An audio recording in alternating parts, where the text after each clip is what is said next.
All right, I'm gonna make a quick video. This is after the election. Man, Georgia and South Carolina, North Carolina, they showed out for Trump. You know, CNN was very surprised. They said they never seen a swing like this before. You know, with black voters. I'm gonna let you listen to some of this.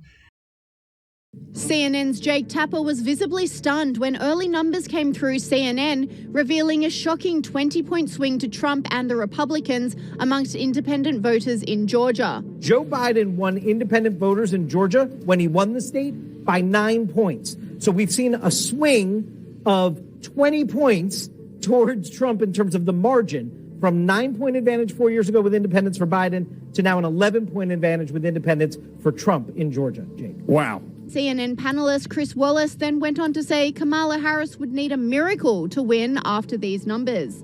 And then you look at Kamala Harris. She had all these celebrities.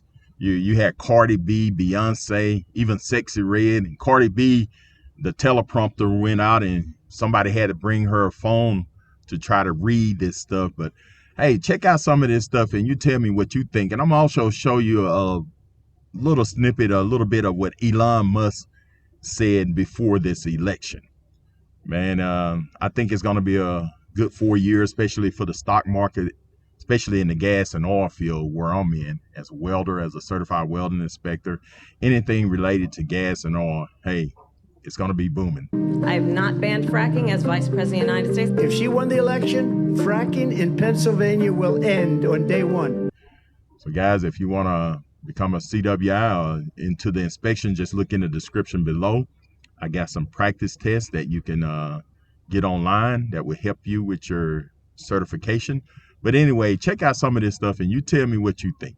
All right, have a great day. What's up, y'all?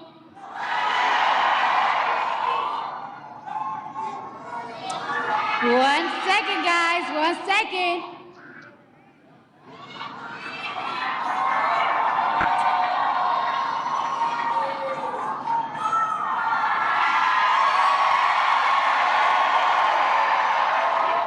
Okay, so I don't take lightly the call.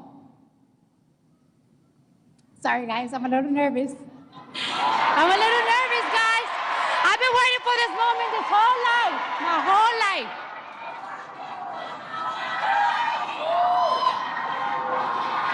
I need patience over here. Patience, where are you, girl? I need patience over here. Are we ready to change these 4 years? No. Are we ready to change the next 8 years? Because we're going to make sure we have Kamala Harris in office for 8 years. Thank you. All right.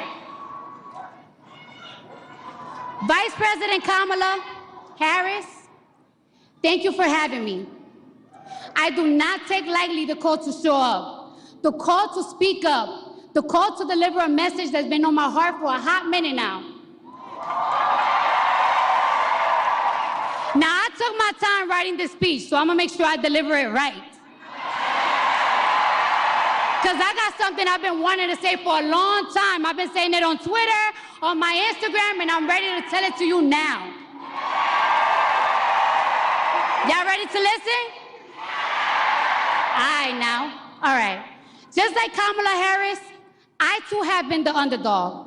I've been underestimated. My success belittled and discredited.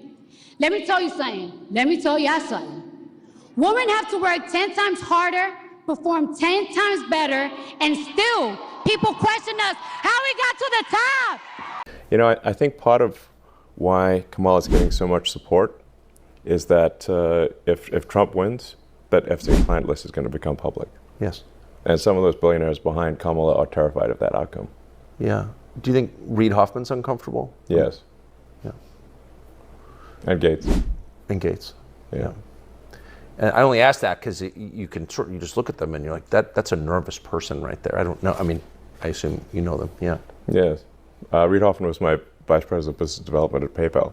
Yeah. 24 years ago. Does he seem nervous to you? Yeah. I mean, he's terrified of a Trump victory. Because of the disclosure that would follow? I think Yeah, I mean, I think he's certainly ideologically not aligned with Trump anyway, but I think he is concerned about the Epstein situation. Like something might actually, the DOJ might actually move forward. There are a lot of videos, apparently. Those rooms on the island, and I think out in New Mexico, were wired for video. Right. And where's the video? I mean, between Diddy and Epstein, there's probably several thousand hours of footage here. Yeah. It's kind of weird that the people on those videos are lecturing the rest of us about our moral failings, isn't it? Yeah, it's weird. What is that?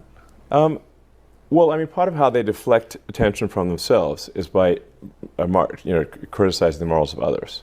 Yes. So it's sort of like a preemptive moral strike. Yes. I mean, as I said, I think those who are saying Trump is a threat to democracy are themselves actually the threat to democracy. It feels like we're getting to a place where the rest of us know too much. Is this? Do you know what I mean? I mean, it's easier to live in a society where you don't really know what the people in charge are doing or why they're doing it. But now, thanks, I would say, largely to X. Yeah. I think that's fair to say that. Yeah. We do know a lot. Not everything, but we know a lot. And I wonder, where does that, like, what happens next now that we know all this? The kidnapper's shown us his face. Like, what happens? Well, I think if Trump wins, we can do some house cleaning and shed light on things.